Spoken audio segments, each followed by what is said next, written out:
You should let it go instead if you're holding on.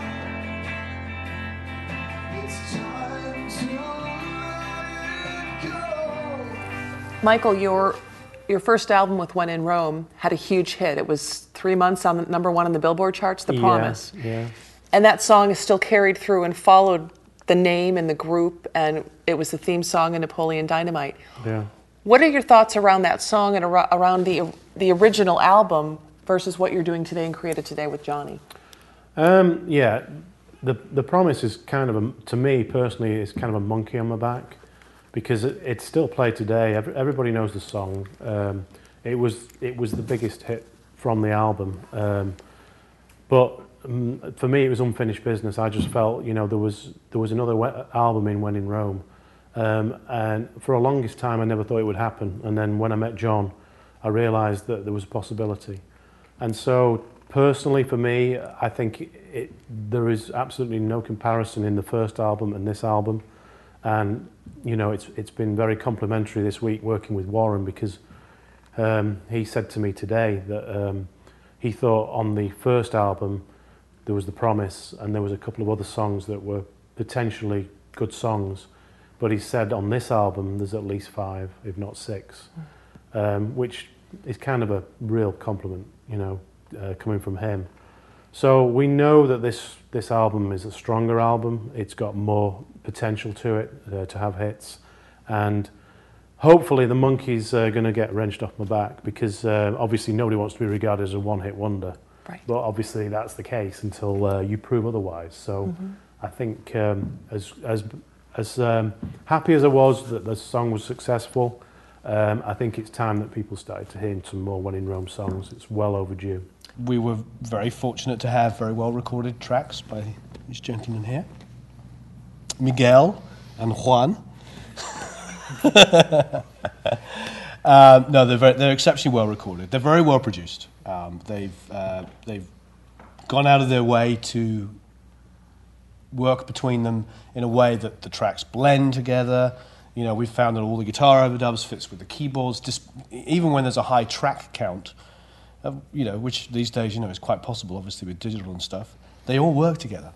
Everything works. We don't have to really carve the hell out of them, which is pretty typical of most mixing that we have to do. So it gives us a lot of latitude, really, to kind of have some fun with it. And then we had the benefit of recording some incredible drums here in this room. Yeah, actually, right here. Out here. Victor was right. Yeah. He sweated in this spot. In this spot, yeah. Ooh. And with the wonderful Victor Indrizzo, who is a very, very well-known drummer, and an exceptionally wonderful human being. We love dearly. And he retracked the drums in less than 5 hours, correct? Pretty much a day, yeah. It's like an 8-hour day. Yeah. We had a coffee break and had some lunch, and yeah. Well, he was saying that we could have probably done them in 4 if you had been a little more on your game that day. Well, you know how I am. Yeah. You know, I Slow moving. it's getting the right balance of crack and Valium. You just really, you know, if you can't get it quite right, sometimes I work just a little slower. Yeah. One of his prerequisites when he called me was like, "You have a Neve, don't you?" Yeah. I thought it was very insightful. No, it's a... Yeah. Well, it's two of my favorites, the APIs and the knees. I mean, we tracked Victor's drums on an API console, and it's a stellar desk. And then you know, to go from that to mixing on the Neve board, it really marries the old with the new. We have, you know, Michael and I have all of the modern technology at our disposal, but this really brings in, you know, these boards, these API boards and these Neve boards have a legacy to them.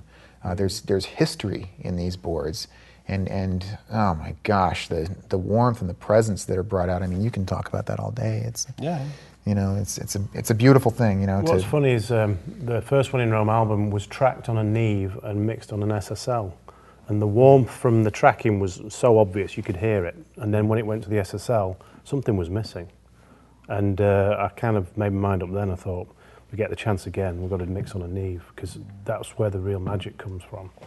And it happens to be English as well, which is a bonus, isn't it? Yeah, it is. Yeah, good old room. Well, there's kind of a majority role here, isn't there? Yeah, except for the Italian. Damn well. Yeah, But these two imagine they that. can fight over the sports teams or who supports No, who. we're good, you see, because my team's, my family's from London. So my team's London team, Chelsea. And our arch rivals are Manchester United. And he's a Man City fan, and his arch rival is Man Manchester United. United. Yeah. So we have a common bond. Common enemy. A common enemy. Yeah. There's nothing more uniting than a common foe. Exactly. Yeah. But no, when in Rome, you know, like I said, I don't want to pay lip service to this. I really mean this. They've recorded these songs incredibly. All the stuff they did on their own, they did so well, and so focused, uniquely so. You know, really uniquely so. I've mixed my stuff, other people's stuff. It's very, very rare that you get stuff that you pull it up and you go, this works together. This sonic soundscape, you know, sonic landscape or soundscape makes sense. Most of the time you pull it up and you go, yeah, why is there 8 parts playing in the same register? You know, you're like, why is there all the... With them, it's like, I know why that part's there. I know why this one's there. I know. It just all makes sense. It's a beautiful thing. It's very, very straightforward, very... but straightforward as in, you know, straightforward for me to navigate, to mix and make sound great. Of the 10 songs on the album, and of course when musicians go in to record an album, they want hooks in all the songs. They'd Sure. love to have a hit album, a platinum selling album. Right. How do you feel about the album, its potential? I mean, we were just talking about this compared with their first album from many years ago. 3 years ago, whatever it was. 20. You know, this is the album they probably wish they'd done the first time, you know. I'm sure Michael would have liked 4 or 5 of these songs on the first album and sold even more copies of the first album. But like Yeah. like any good marriage, it takes finding that one person, that songwriter or that partner. Yeah, I mean, John's a real catch for him, you know. Yes. John's a very humble, very talented guy. He's obviously a very incredible guitar player, very gifted guitarist. Although I think his real gift with the guitar playing is not so much technique, but his sonics and stuff. And he knows how to take, you know, expensive gear, cheap gear, and everything in between, and sort of find the best use for it. And I think it's a good acquired knowledge. I know all the best musicians are like that. Daniel Ash records here quite often. In fact, actually, Robin produced some Daniel Ash stuff from the Bauhaus and Love and Rockets. And Daniel uses the best, worst gear you've ever seen. It sounds amazing, and he makes it sound amazing. But it's really, really very, very inexpensive equipment. You know, he uses like an H&H IC100. It's an awful amplifier. It's worth about $8, but it's his sound, and he knows how to use it. And John's one of those guys. John's one of those guys that, I'll say something. I said to him the first time I pulled a track up with him, I was like, wow, it's a great, when we were tracking drums, I don't know if you remember, but I was like, that's a great guitar sound. What are you using? Thinking he was going to say, oh, like a vintage blah, blah, blah through a vintage Les Paul through this analog pedal I found in New York in 1983. And then he goes, oh, it's like this plug-in that I figured out how to, just some of the most sort of generic stuff that you could find, but he knows how to twist it and make it unique. And that is a massive skill, because you can give everybody the best equipment in the world or the worst equipment, it doesn't really matter. It's like having the ability to be able to make it sound completely unique. And, like a Reeves Gabriel, he reminds me very much of his guitar playing of Reeves Gabriel, who's, from Tin Machine and David Bowie's. So do you write music as well? Yeah, I do. So you compose lyrics and music, or? Yeah, I usually write progressions, Okay. and some of the bands that I've been in before, I've written segments of tunes, like either bridges or choruses or that kind of thing. That sort of seems to be my strong suite, but lyrically, not as much. Right. Yeah. What was the first song that you ever learned as a kid when you started playing? The first song I remember learning on drums would be Good Times, Bad Times. Oh, wow. Okay. Yeah. It's a good song. Yeah, that was really fun. I was at a friend of mine's house who actually lives a few blocks from me now. Jason Sutter, he plays drums for Foreigner. Mm-hmm. And he had moved into town and kind of, kicked my butt. Like I went over to his house and we were, going back and forth and playing. And and he laid that down, and that immediately, you know, made me realize I need to go home and learn that immediately. Nice. So, And what about yeah. piano? Yeah, piano, I really couldn't tell you what the first song Jingle Bells? I learned was. It probably Chopsticks. was. Yeah, really, really simple, Right. rudimentary stuff. But So were you taught, did you learn how to read music at a young age? yeah, I had my piano teacher lived next door. So because I was already sort of, you know, playing around on the piano, and my mom saw me doing that all the time, and there was a piano teacher next door, you know, and then getting involved with the church choir at 3.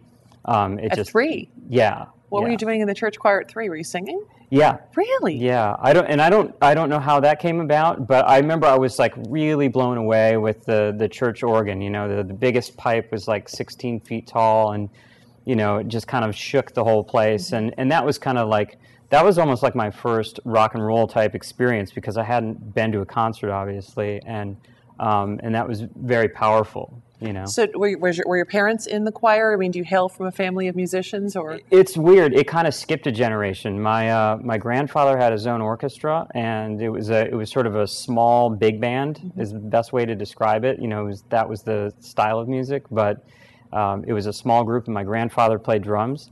So there was definitely the music that ran in the family, but my mom and dad didn't have any musical training whatsoever. They really, you know, appreciated it a lot, and they listened to a lot of music, and so they pushed me to get into it right away.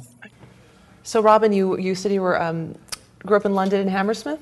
Yeah, that's right. I was born in Hammersmith, but I only lived there for like a year, and then moved various places around the south of England. And you started playing music?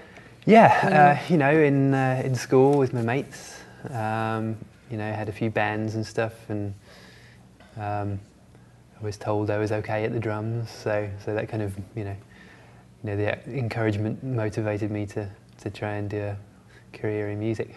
So what brought you to the States?